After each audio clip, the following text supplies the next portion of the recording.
nous a menti. Du moins, la société, elle a changé. Petit, la société nous apprend que pour réussir, il faut que tu travailles beaucoup. Et surtout, pour nous, notre génération actuelle, ça ne marche absolument pas. J'ai ramé, j'ai sacrifié des moments avec mes amis, ma famille, tout autant que mes loisirs. Et pourtant, ça n'a rien changé. Je n'ai pas eu de résultat. Je vais te dire quelque chose que personne n'ose te dire, même toi-même.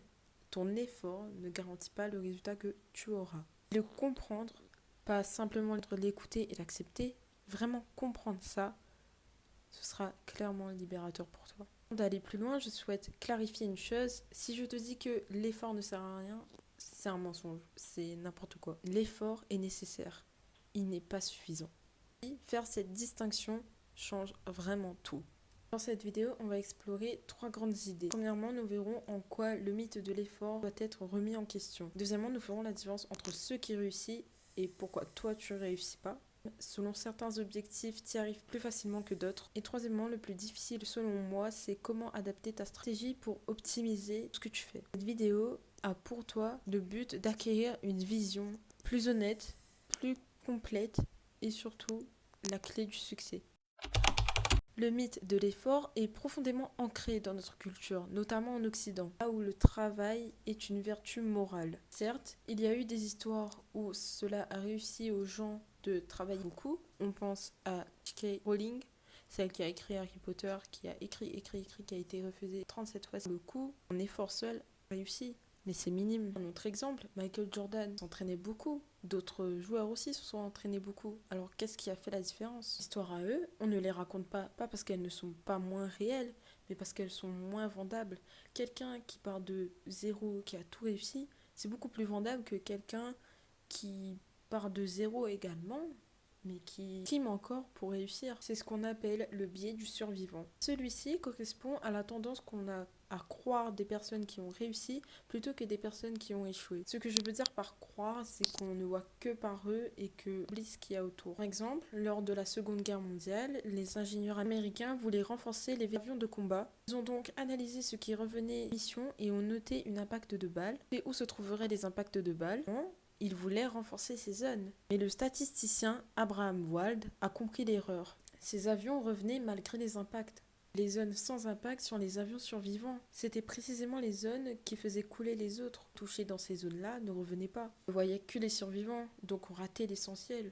Bateau dit comme ça, mais quand on s'en rend compte, c'est une vraie réalité. Ce biais cognitif-là s'applique également au sujet du succès. Dans les médias, on nomme souvent les entrepreneurs qui ont réussi, qui sont partis de rien et qui ont travaillé plus de 80 heures par semaine, mais ceux qui ont fait pareil et qui tout autant n'ont pas réussi, eh bien on ne les met jamais en lumière puisque justement, c'est pas vendable. Et il y a quelque chose dans ce mythe-là qui est encore plus perverse. Travailler dur sans réfléchir peut t'emmener loin, peut t'emmener plus vite, mais dans la mauvaise direction. Imagine que tu veux planter un clou dans un mur, mais que ce n'était pas le bon mur.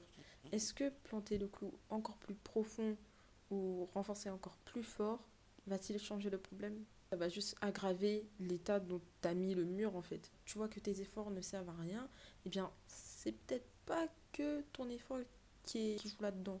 Ayant vécu le sentiment d'être épuisé, avoir le sentiment que tu es au bord du burn-out, que tu n'en peux plus et que tu es une personne brillante, dévouée, engagée et que tu ne comprends pas pourquoi tu n'as pas de résultat, ce n'est réellement pas un manque de travail, c'est autre chose. Et c'est là que je vais te donner 5 facteurs combinés, pas 3 facteurs bons et 2 facteurs de moins, ces 5 facteurs combinés qui vont expliquer, qui vont t'aider à comprendre pourquoi toi tu ne réussis pas et les autres aussi. Le premier facteur, c'est l'effort sans la vision, sans la direction.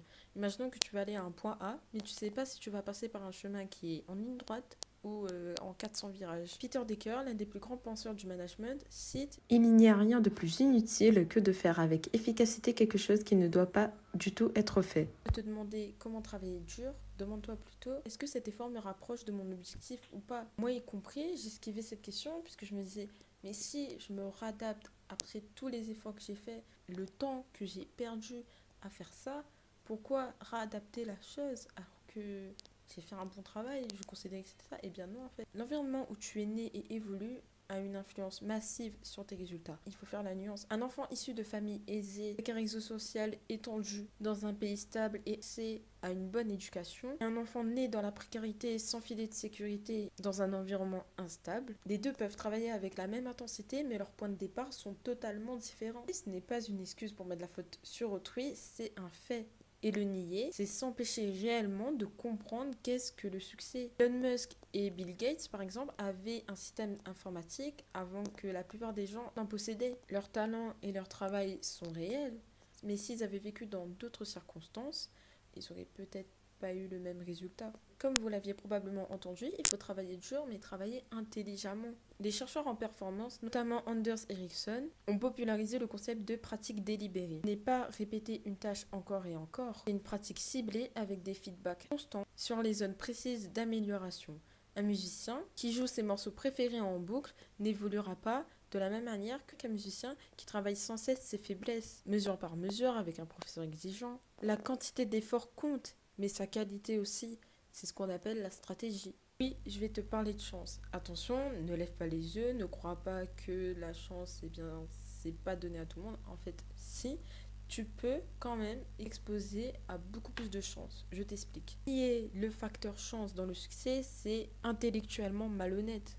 Rencontrer la bonne personne au bon moment, que tu lances ton produit au moment où la demande du marché explose. Tout cela existe, quand bien même tu peux augmenter ton exposition à ces chances. Nassim Taleb parle du concept de se rendre anti-fragile, c'est-à-dire se positionner de manière à bénéficier des événements aléatoires plutôt que d'en souffrir. En multipliant les rencontres, les expériences et les projets, tu augmentes mécaniquement tes chances d'être exposé à une opportunité. La chance aime les gens qui se préparent et surtout qui se présentent. C'est un peu comme la loi de l'attraction. Si tu penses comme une personne qui a de la chance, tu vibres dans cette énergie d'abondance et de chance, eh bien tu attireras la chance à toi. Imaginons que tu restes chez toi, tu restes sans rien faire. Est-ce que tu penses que quelqu'un qui va venir toquer à ta porte et te dire ouais j'ai une opportunité pour toi, oui je te donne 10 000 € comme ça. Non, il faut que tu sors, faut que tu fasses des vidéos, je sais pas, mais au moins que tu montres que tu es là, quoi, et que tu as envie.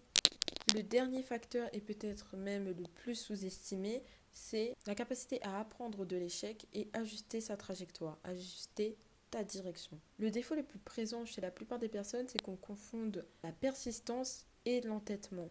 La persistance, c'est continuer à avancer malgré les obstacles. L'entêtement, c'est faire la même chose en espérant un résultat différent. Comme à l'époque où les sites internet étaient pas très à la mode et surtout que des entreprises ne se rendaient pas compte de la puissance d'avoir un site internet, pour les entreprises qui ne voulaient pas, eh bien, ils étaient entêtés à continuer à faire de leur façon. Finalement, ils se sont rendus compte qu'en fait, s'ils avaient un site web, eh bien, ils auraient pu augmenter leur chiffre d'affaires. Et aujourd'hui, ils ont tout simplement fait faillite. Les personnes qui réussissent sur le long terme ou qui réussissent même tout court, j'ai envie de dire, ce ne sont pas des personnes qui n'échouent jamais, puisqu'il faut échouer pour apprendre. Et même ça, on t'apprend dès ton plus jeune âge, dès que t'es né, puisque ça m'étonnerait qu'un humain sur Terre commence à marcher et n'ait pas du tout tombé. Même le commencement de la vie, il t'apprend ça. Ceux qui réussissent sur le long terme, ce sont ceux qui échouent vite, apprennent vite, votent intelligemment. Il faut que tu changes de point de vue. Certes, tu es en train de faire un match, tu as perdu 7 fois. Eh bien, il ne faut pas que tu le vois comme ça, change de point de vue. Dis-toi que tu as vu 7 façons de perdre. Maintenant, tu sais ce qu'il ne faut plus faire. Maintenant qu'on a distingué le problème, on verra la partie un peu plus complexe et surtout très sous-estimée. Comment adapter sa stratégie? Comment apprendre de son échec? Voici 4 changements que tu peux appliquer à partir d'aujourd'hui. Tous les trimestres, ça dépend de ton projet. Par exemple, au niveau personnel, tous les trimestres, prends du recul et dis-toi, est-ce que les choses que je fais au quotidien m'amènent à la personne que je veux devenir?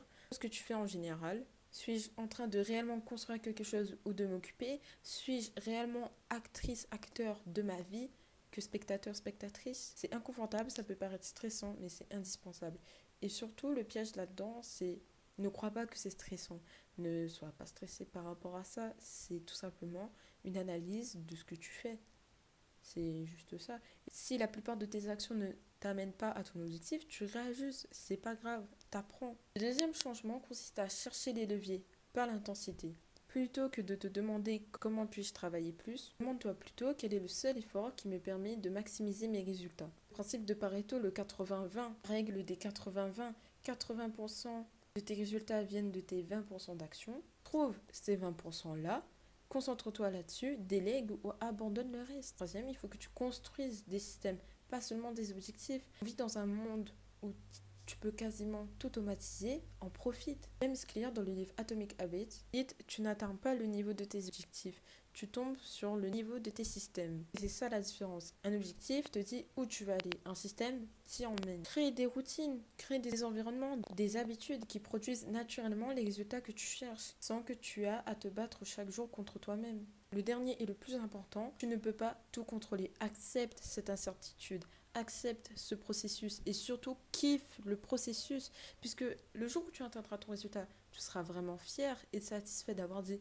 t'as parcouru tout ça, t'as échoué dans ça, t'as refait ça. C'est une fierté, c'est une telle satisfaction. Pense à ça s'il faut, mais en tout cas kiffe ton processus et accepte-le. Tu peux croire que c'est un acte de faiblesse, mais en vérité ce n'est pas ça. C'est tout simplement de la sagesse. Ça montre que tu es mature, que tu as une certaine façon une intelligence émotionnelle. Je vais te donner un conseil. Protège et concentre ton énergie sur ce qui est dans ton cercle d'influence. Apprends à lâcher prise, pas de manière résignée, mais avec lucidité. Tu agis comme quelqu'un qui est un chef d'entreprise, tu agis comme quelqu'un qui est à l'aise avec soi-même, qui sait ce qu'il fait et qui sait ce qu'il veut et ce qu'il ne veut pas. Ce qu'on peut retenir de tout ça, c'est que l'effort est indispensable. À lui seul, il ne servira à rien. Il faut ta capacité d'adaptation, une stratégie et une direction. La vraie maturité, c'est de tenir ces deux vérités en même temps, l'intensité et l'intelligence, être ambitieux et lucide, investir pleinement et accepter que ta réussite ne dépend pas que de toi. Paradoxalement, quand tu arrêtes de penser que seul l'effort suffit, tu commences à prendre de meilleures décisions, tu décides de te concentrer sur ce qui compte vraiment, tu construis plus intelligemment.